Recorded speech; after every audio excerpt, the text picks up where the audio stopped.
Centro Comercial Atlántico Fuerteventura patrocina la actualidad de tu isla desde todos los puntos de vista. El Magazín de la Mañana con Nuria González. Queremos informarte.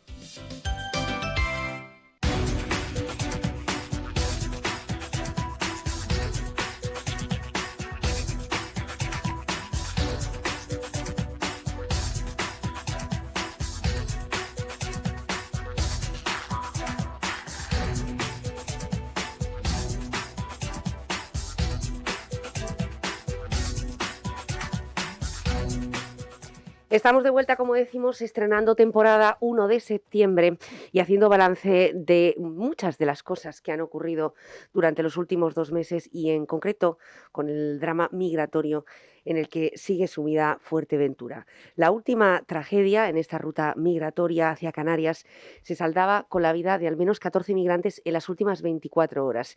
Si nos vamos a 48 horas anteriores, eran más de 30 las personas que habían perdido la vida en la travesía hacia Fuerteventura. Un goteo incesante que eleva a cientos las personas desaparecidas que han perdido la vida, según el recuento que elaboraba esta mañana la ONG Caminando Fronteras. Una cifra que seguramente el colectivo Entre Mares también maneja perfectamente y denuncia pues prácticamente de forma semanal. María Greco, bienvenida, gracias por estar aquí. Hola, buenos días. Gracias a vosotros. Bueno, estamos hablando de 150 personas que han perdido la vida. Creo que la cifra real puede ser muchísimo mayor con respecto a, bueno, pues a las últimas noticias que se han recibido en estos meses de verano, que han sido especialmente duros para la migración. Bueno, la dureza es permanente desde hace 30 años, ¿no? En las costas canarias y del sur de Europa, ¿no? El sur de Europa, del sur de Europa y el norte de África. Caminando Fronteras daba la cifra y te lo puedo decir porque en uno de los protocolos, porque agosto ha sido especialmente duro en las muertes, no duro, sino que constantemente lo has descrito como un goteo y así ha sido. A 30 de junio de 2021 daba la cifra de 2.100 personas desaparecidas, ¿no? Entonces, si eso era en junio, septiembre ya esa cifra va a ir en aumento y ha ido en aumento lamentablemente, pero parece que a nadie le importe. Denunciaban ustedes en la última de las concentraciones la falta de respuesta institucional. Uh-huh. La insular, la regional o la nacional. Sí. Poco ha cambiado. Y de la Unión Europea. Sí, poco ha cambiado en 30 años, ¿no? Y también decíamos en una de las últimas concentraciones que es vergonzoso que los medios y los representantes políticos sigan hablando de crisis migratoria, ¿no? O no entienden, o hemos perdido el significado exacto de lo que significa la palabra crisis. La crisis es una ruptura con una situación anterior, ¿no? Entonces, cuando llevamos 30 años desde casi de los años 90 del fenómeno de la inmigración, no podemos seguir hablando de crisis, ¿no? Entonces yo creo que ese es el escudo para forzar una situación siempre de emergencia, ¿no? Yo creo que se utiliza a veces, sobre todo por nuestros representantes políticos, por todos y por todas, ¿eh? O sea, estoy hablando desde lo autonómico hasta lo estatal, hasta la Unión Europea, ¿no? El utilizar ese término que da la sensación y nos da a todas las personas, al resto de la ciudadanía, de que estamos en una situación siempre excepcional, ¿no? Y que tenemos que intervenir, cuando no es así, ¿no? Y claro, cuando estamos en situaciones excepcionales, esto es como una trampa.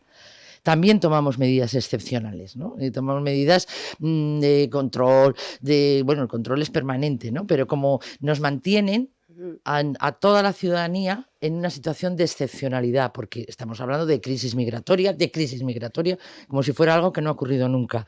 Y eso quien lo sufren y lo pagan fundamentalmente son las personas que están inmigrando y que están muriendo en estos momentos en el océano. ¿Qué ha cambiado en cuanto a los recursos que se han dispuesto por parte del Gobierno de Canarias en Fuerteventura? Nada. Y si hablamos de que hace 22 años llegó la primera barquilla al puerto del Carmen, ahí cerquita, a las Salinas del Carmen, pues lo que no cambia en tanto tiempo es susceptible de que empeore, y lo que ha ocurrido es que ha empeorado, ¿no? Porque además yo creo que no nos debemos llevar a engaño. Nunca ha habido el diseño de una política migratoria, ni en España ni en la Unión Europea, ¿no?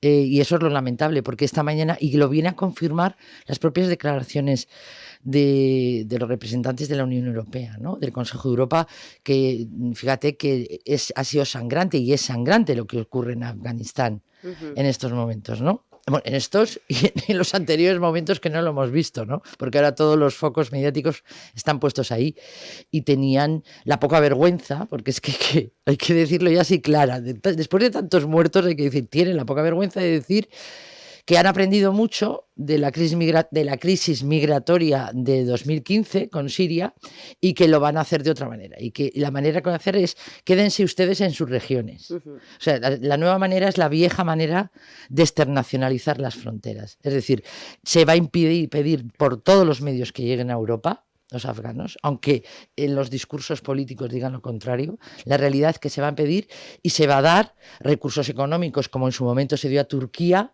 para que frene, para que les frene en la costa sin que tengan que llegar a Europa. ¿Qué supone eso?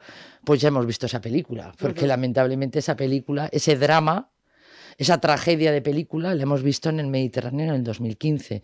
Pues la gente va a seguir saliendo, se va a seguir muriendo, se va a dar montones de recursos económicos y humanos a países donde los derechos humanos y el trato a estas personas deja bastante que desear. Y bueno, y volvemos a lo mismo. ¿Qué tratamiento están teniendo actualmente los menores? Los menores migrantes. Pues también hemos visto declaraciones de Ángel Víctor Torres, el presidente del Gobierno de Canarias, durante la última semana, donde volvía a decir, bueno, que dibujaba una postura, ¿no?, con respecto al Gobierno nacional, pero donde todavía no se han tomado medidas. Esto es lento, y lo que realmente molesta y hace que te descreas de las palabras. Hace tiempo, ¿no?, que los gobiernos dicen todos, pero no hacen, ¿no? Entonces hay como una desconexión entre lo que digo y lo que hago.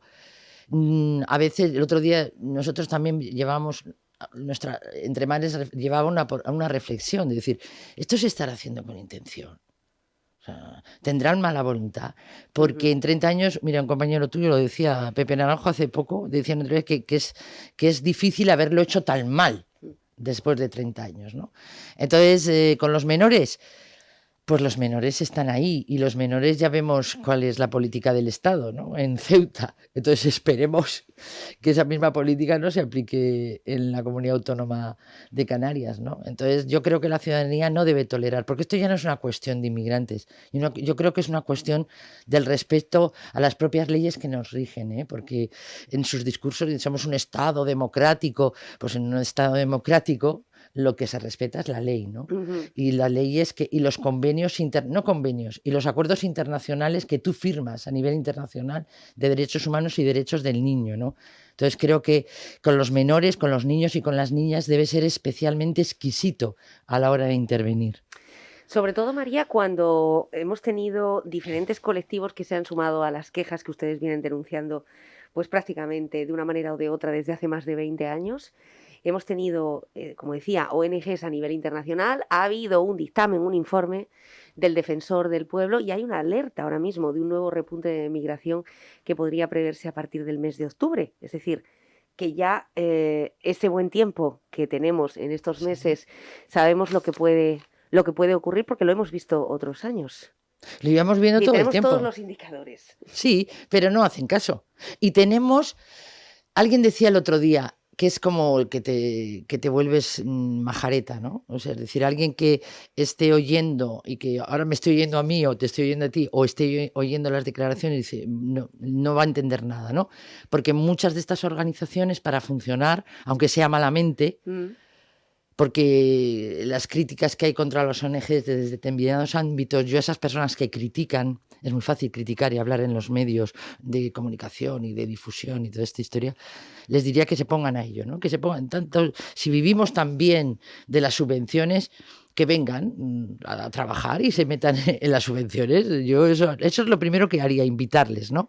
Y después, yo creo que no se puede tolerar, la situación en la que estamos viviendo y el mismo discurso durante 30 años, ¿no? Vamos a aplicar, sabemos que llegan, pero es que no han dejado nunca de llegar. Las organizaciones no gubernamentales que reciben algún tipo de ayuda o de subvención por parte del Estado, del Cabildo o del Gobierno de Canarias, tienen un proyecto que tienen que justificar económicamente, pero justificar con unas conclusiones. Es decir, un proyecto en inmigración, tú sacas una foto del ámbito que estás trabajando, ¿no? Y ese proyecto, esas conclusiones deberían leérselas. Y está claro que o no se las leen o no quieren prestar atención a ello, porque, ¿sabes? En lo que se recoge en esos resúmenes y esa memoria es una manera de intervenir. O sea, te están diciendo, esto es lo que está ocurriendo, estas son las soluciones que tienes que adoptar. ¿Por qué no se hace?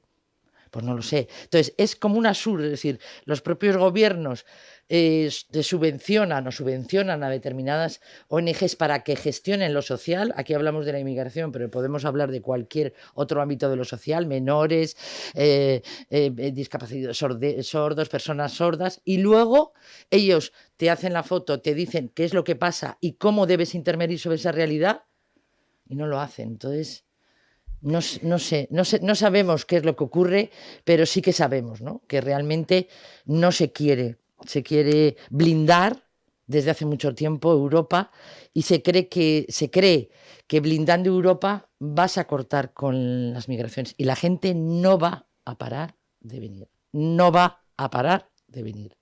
Que eso lo tengamos claro todas las personas. No van a dejar de venir, como no van a dejar de salir en su momento las personas canarias que no tenían nada, un futuro en esta tierra, o las personas de la península, de Andalucía, de Extremadura, de toda la parte sur de España, que en los años 60 no tenían nada que hacer en su país y tenía que salir al extranjero.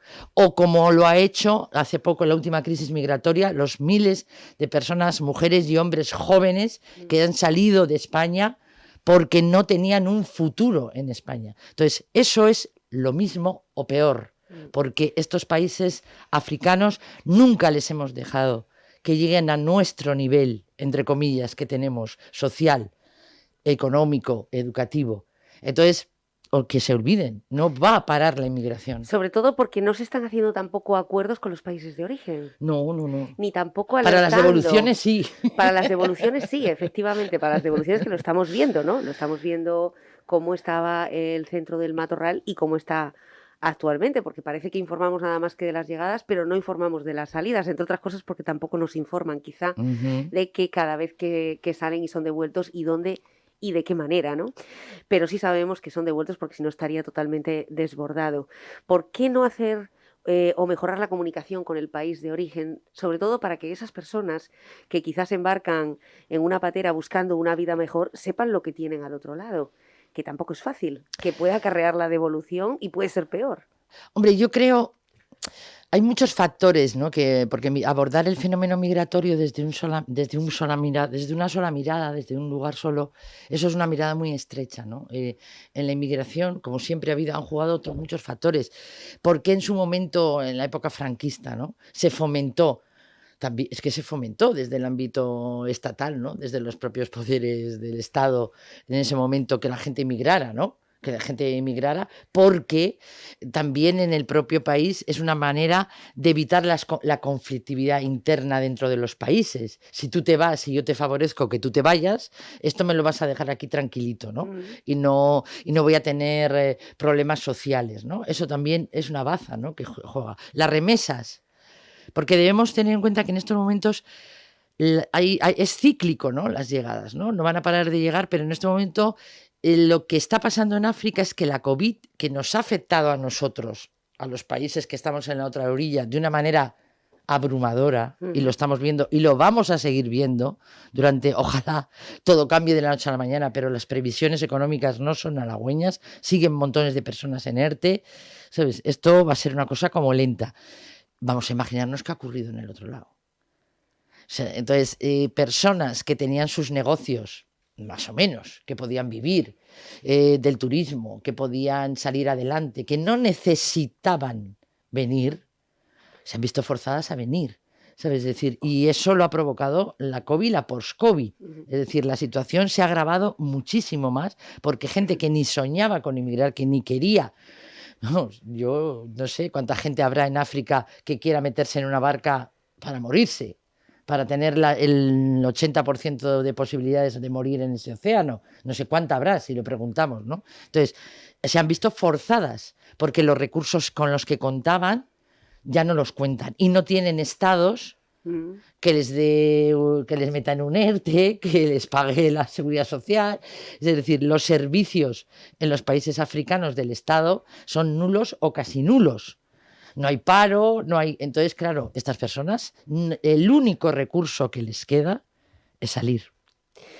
Bueno, ustedes, María, siguen trabajando, siguen denunciando, siguen saliendo a la calle, visibilizando los problemas, pero además están trabajando, cada año lo hacen, en una serie de jornadas desde, como decías, puntos de vista amplios, plurales, diferentes para abordar la inmigración. ¿Y qué pasa? ¿Cuáles son los motivos que mueven a esas personas a sabiendas de lo que puede llegar a ocurrir a seguir cogiendo una patera? Lo veíamos además este verano, que ha habido muchísimos documentales, muchísimos proyectos audiovisuales relacionados con la inmigración, donde se han ido, incluso a pie de costa, y donde se veía que aún habiendo tenido o perdido la oportunidad, volvían a intentarlo de nuevo, ¿no?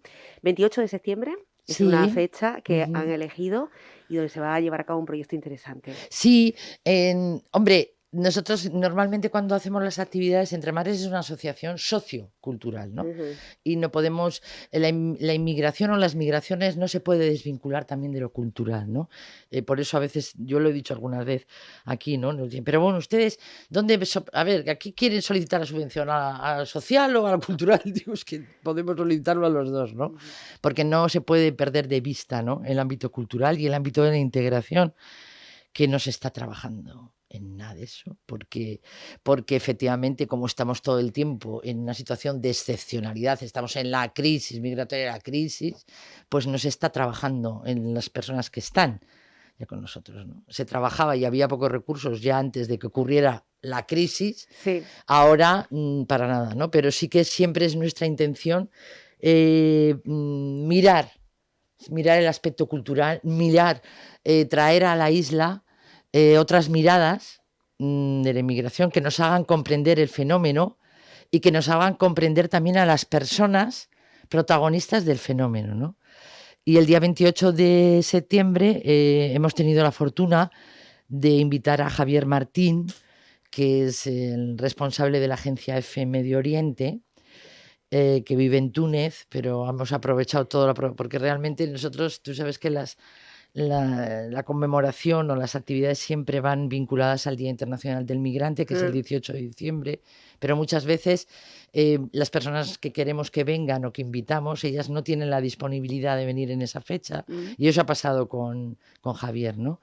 Que aprovechábamos para aminorar los gastos, en vez de él mismo dice, bueno, pues yo es que en septiembre tengo que estar en la península en un congreso, y me puedo acercar, ¿no? Porque claro, venir desde Túnez no es lo mismo que venir desde Madrid, ¿no? Desde luego. Entonces vendrá, estará con nosotros, va a presentar su nuevo libro No hay tierra sagrada para los vencidos. Muy interesante, ¿eh? Yo animo, va a estar también, va a presentarlo Ramón Lobo Leider y otro periodista, gente muy especializada, que ha trabajado toda la vida, llevan 30 años trabajando en el ámbito internacional, y sobre todo reporteros de guerra, porque Ramón ha sido reporteros de guerra, han cubierto las guerras de Afganistán, de Siria, y creo que va a ser, el libro habla en concreto.